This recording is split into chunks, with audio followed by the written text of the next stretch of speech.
Hello friends, जय हिंद। आज हम लोग आने वाले रीट एग्ज़ाम के लिए सीडीपी में जो हमारा चैप्टर है अधिगम के बारे में पढ़ेंगे, जो आने वाले एग्ज़ाम की दृष्टि से मोस्ट इम्पॉर्टेंट टॉपिक है। और अगर आपको वीडियो अच्छा लगे तो चैनल को सब्सक्राइब करें, वीडियो को लाइक करें, कमेंट करें। और संपूर्ण सीडीपी की प्लेलिस्ट बनाई गई है, आप लोग जाके देख सकते हैं।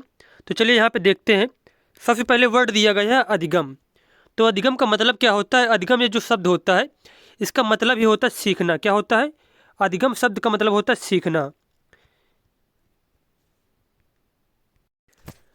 अब यहाँ पे अधिगम की परिभाषा बताई गई है। जैसे कि अधिगम का अर्थ यहाँ पे बताया गया है, उद्दीपन एवं अनुक्रिया के मध्य पारस्परिक संबंधों के कारण मनुष्य के व्यवहार में उत्पन्न होने वाले परिवर्तन को अधिगम कहते हैं। किसके द्वारा? उद्दीपन एवं अनुक्रिया के मध्य पारस्परिक संबंधों के कारण मनुष्य के व्यवहार में उत्पन्न होने वाले परिवर्तन को क्या कहते हैं? अधिगम कहते हैं।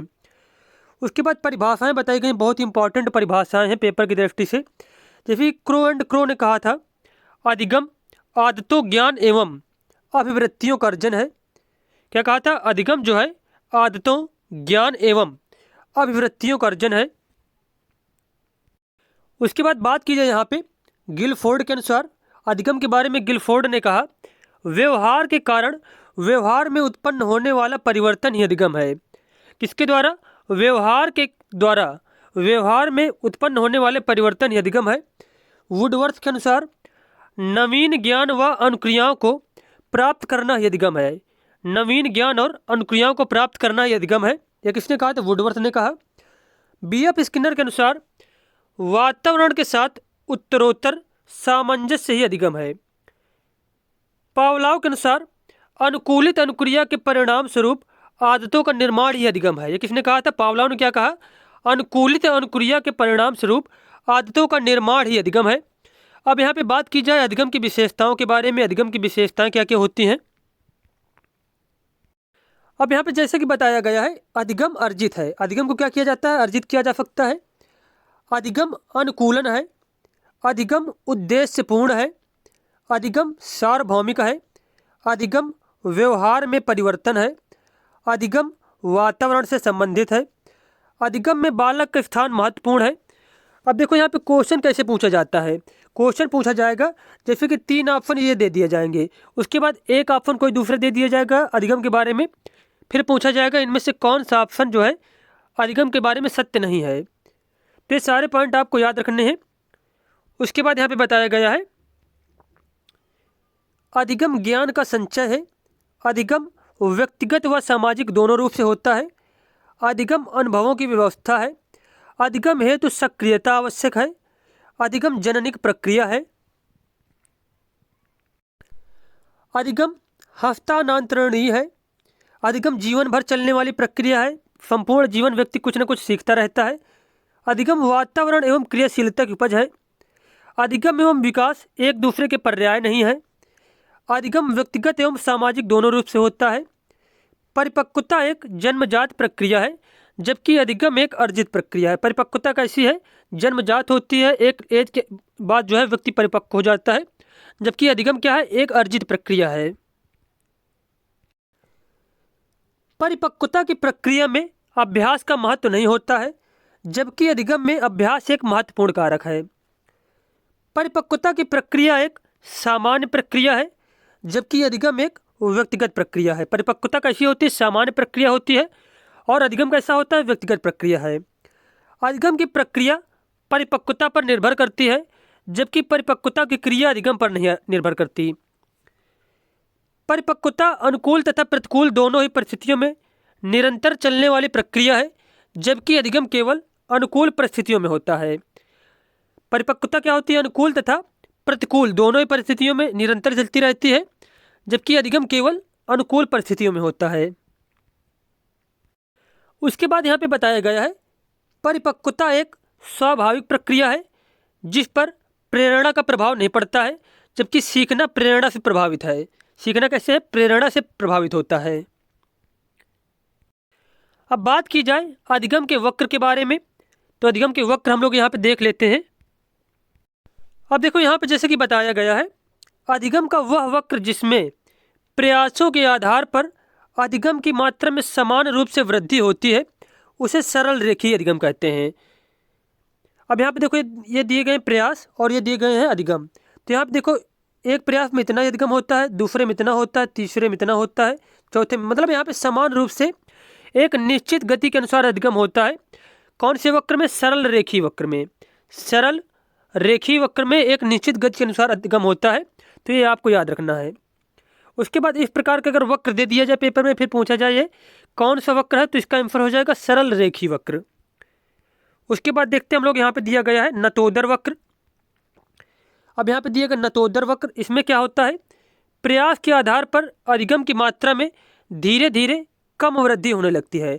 जैसे कि पहले प्रयास किया गया तो वृद्धि क्या है, बहुत तेजी से होगी, उसके बाद धीरे धीरे क्या होती है, डाउन होती जाती है। तो ये इस प्रकार का जो अधिगम वक्र होता है इसे कहते हैं नतोदर वक्र। इसमें क्या होता है, पहले वृद्धि तीव्र गति से होती है, या फिर अधिगम जो है सीखना तीव्र गति से होता है, उसके बाद धीरे धीरे करके क्या होता है, कम हो जाता है। तो इसे कहा जाएगा नतोदर वक्र। उसके बाद दूसरा हमारा तीसरा है उन्नतोदर या फिर सकारात्मक अधिगम वक्र। अधिगम का वह वक्र जिसमें प्रयासों के आधार पर अधिगम की मात्रा में अधिक वृद्धि होती है। तो इसमें क्या होता है, जैसे कि जितने प्रयास किए जाते हैं धीरे धीरे धीरे धीरे धीरे जो है अधिगम बढ़ता चला जाता है। तो इसमें क्या होता है, अधिगम बढ़ता चला जाता है प्रयासों के आधार पर, तो इसे कहा जाता है सकारात्मक अधिगम या फिर उन्नतोदर अधिगम। प्रयासों के आधार पर अधिगम की मात्रा में वृद्धि होती रहती है, इसमें से वृद्धि क्या डाउन नहीं होती, तो इसे कहा जाता है उन्नतोदर या फिर सकारात्मक अधिगम वक्र। उसके बाद है यश आकारी अधिगम वक्र, या फिर इसको मिश्रित अधिगम वक्र कहते हैं। मिश्रित अधिगम वक्र कहते हैं। इसमें क्या होता है कि प्रयासों के आधार पर कभी वृद्धि बहुत तेज होती है, सीखना जो है अधिगम जो है कभी बहुत तेज होता है, और कभी क्या है डाउन हो जाता है, फिर तेज होता है, फिर डाउन हो जाता है। तो ये इसमें बताया गया है। प्रारंभिक प्रयासों से अधिगम की मात्रा कम होती है, बीच में बढ़ जाती है, तथा अग्रिम प्रयासों में पुनः कम हो जाती है। इसे मिश्रित प्रकार का अधिगम वक्र कहते हैं, या फिर यश आकारी अधिगम वक्र इसको कहा जाता है। इसमें क्या होता है कि जो अधिगम की जो मात्रा होती है कभी बहुत ज़्यादा तेज हो जाएगी, कभी धीमे हो जाएगी, फिर तेज हो जाएगी, फिर धीमे हो जाएगी। एक प्रकार से इसको मिश्रित अधिगम वक्र भी कहा जाता है। तो ये हो गए हमारे अधिगम के वक्र। उसके बाद बात की जाए अधिगम पठार के बारे में। प्रारंभिक अवस्था में अधिगम की मात्रा में वृद्धि होने के बाद एक समय के बाद अधिगम रेखा सीधी हो जाती है। प्रयास करने पर भी अधिगम की मात्रा में कोई वृद्धि नहीं होती है। इस क्रिया को अधिगम का पठार कहते हैं। अब इसको ऐसे समझते हैं जैसे कि आप लोग क्या कर रहे हैं, कोई प्रयास कर रहे हैं, ठीक है, तो यहाँ तक क्या है वृद्धि हुई, उसके बाद फिर आप प्रयास लगातार कर रहे हैं, लेकिन जो है अधिगम में वृद्धि नहीं हो रही है, एक निश्चित लिमिट में जाकर रुक जा रहा है अधिगम, तो इसे कहते हैं अधिगम का पठार। मतलब जब अधिगम में वृद्धि नहीं होती है, एक निश्चित स्थिति पर अधिगम जो रुक जाता है, तो इसे क्या कहते हैं, अधिगम का पठार कहते हैं। उसके बाद बात की जाए अधिगम स्थानांतरण के प्रकार के बारे में, तो पहला यहाँ पे बताया गया है सकारात्मक धनात्मक स्थानांतरण। अब यहाँ पे बात किया जाए कि जो सकारात्मक स्थानांतरण होता है, पूर्व अर्जित ज्ञान के कारण वर्तमान में कोई कार्य करने पर सहायता मिलती है, तो वहाँ सकारात्मक स्थानांतरण होता है। जैसे कि कोई कार्य आपने जैसे कि क्या किया, जैसे कि आप लोग डेली रेस लगाते हो, किसी की आर्मी की रेस है, तो वहाँ पे वो जो रेस लगाई आप लोगों ने कुछ दिन तक, तो आपकी हेल्प करेगी आर्मी की रेस में। तो जैसे कि जो पिछले आप लोगों ने जो चीज़ें सीखी, तो आगे चलकर वो क्या कर रही हैं, आपकी जो है सकारात्मक आपको मतलब सहायता कर रही है किसी चीज़ में, तो इसे क्या कहेंगे, सकारात्मक स्थानांतरण कहेंगे। जब पूर्व ज्ञान जो है नए ज्ञान में जो है हेल्प करता है और उसकी वृद्धि करता है, तो उसे क्या कहा जाएगा, सकारात्मक स्थानांतरण कहा जाएगा। उसके बाद बात कीजिए नकारात्मक या फिर ऋणात्मक स्थानांतरण क्या होता है। पूर्व में अर्जित ज्ञान के कारण वर्तमान में कोई कार्य करने पर बाधा आती है, तो यह नकारात्मक स्थानांतरण होता है। जैसे कि कोई चीज़ आपने पहले सीखी, उसके बाद नई चीज़ कोई सीख रहे हैं, तो जो पुरानी चीज़ है वो नई चीज़ सीखने में बाधा उत्पन्न कर रही है, तो उसे कहा जाता है नकारात्मक या फिर उसे कहते हैं ऋणात्मक स्थानांतरण। उसके बाद बात की जाए शून्य या फिर जीरो स्थानांतरण।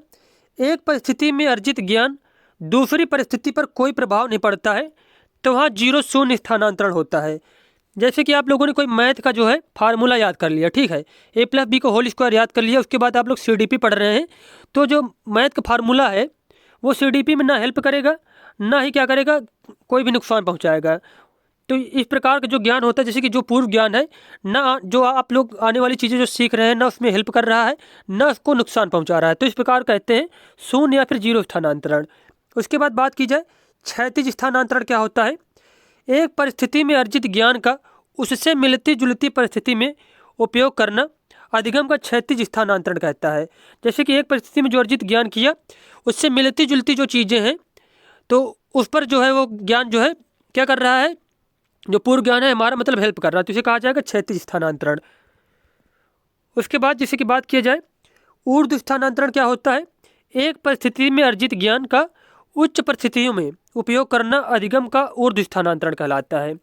जैसे कि कोई क्या किया, कोई मतलब आपने कोई चीज़ सीखी, जैसे कि आपने क्या किया क्लास 7 में कोई चीज़ सीखी तो उसके बाद क्लास 8 में वो हेल्प कर रही है वही चीज़, तो इस प्रकार का जो है ज्ञान क्या कहलाएगा, ऊर्ध्व स्थानांतरण कहलाएगा। उसके बाद बात किया जाए द्विपार्श्विक स्थानांतरण क्या होता है, शरीर के एक भाग को दिए गए प्रशिक्षण का उपयोग दूसरे भाग में होना अधिगम का द्विपार्श्विक स्थानांतरण कहलाता है। द्विपार्श्विक स्थानांतरण के कारण कार्य में सहायता या फिर बाधा आ सकती है। तो यहाँ पे बताएगा कि शरीर के एक भाग को कोई चीज़ें जो सिखाई गई वह दूसरे कार्य में क्या है, कभी जो है हेल्प कर रहा है, कभी जो है इसको मतलब हेल्प नहीं कर रहा है, इसको नुकसान पहुँचा रहा है। तो इस प्रकार के स्थानांतरण को कहते हैं द्विपार्श्विक स्थानांतरण। अब यहाँ पे बताया गया है अधिगम स्थानांतरण के सिद्धांतों के बारे में। मानसिक शक्तियों का सिद्धांत पहला है। अधिगम स्थानांतरण का सिद्धांत कौन सा, मानसिक शक्तियों का सिद्धांत। यह अधिगम स्थानांतरण का सबसे प्राचीन सिद्धांत है। इस सिद्धांत के अनुसार मस्तिष्क में स्मरण शक्ति, अवधान शक्ति, कल्पना शक्ति, विचार शक्ति आदि स्वतंत्र पूर्वक कार्य करती हैं। आदि चीज़ें जो है स्वतंत्रता पूर्वक कार्य करती हैं, तो इसे कहा जाता है मानसिक शक्तियों का सिद्धांत। फिर से देखते हैं यहाँ पे, इस सिद्धांत के अनुसार मस्तिष्क में स्मरण शक्ति, अवधान शक्ति, कल्पना शक्ति और विचार शक्ति आदि चीज़ें स्वतंत्रता पूर्वक कार्य करती हैं, तो इसे कहते हैं मानसिक शक्तियों का सिद्धांत। उसके बाद है समान अंशों का सिद्धांत। इस सिद्धांत का प्रतिपादन थॉर्नडाइक ने किया था। किसने किया था, थॉर्नडाइक ने किया था।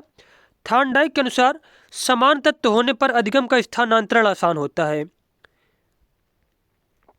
अब यहाँ पे ये मोस्ट इंपॉर्टेंट है कि समान अंशों का सिद्धांत, जैसे पूछ लिया जाए अधिगम स्थानांतरण में समान अंशों का सिद्धांत किसने दिया था, तो थॉर्नडाइक ने दिया था। किसने दिया था, थॉर्नडाइक ने। उसके बाद समान अनुभवों का सिद्धांत। इस सिद्धांत के प्रतिपादन C.S. जड़ ने किया था। किसने किया था, C.S. जड़ ने किया था। इस सिद्धांत को सामान्यीकरण का सिद्धांत कहते हैं। इस सिद्धांत के अनुसार बालक द्वारा सीखे गए ज्ञान का सामान्यीकरण करना। इसमें क्या होता है कि बालक द्वारा जो चीज़ें सीखी गई उनको सामान्यीकरण करना। तो यह सिद्धांत किसने दिया था, C.H. जड़ ने।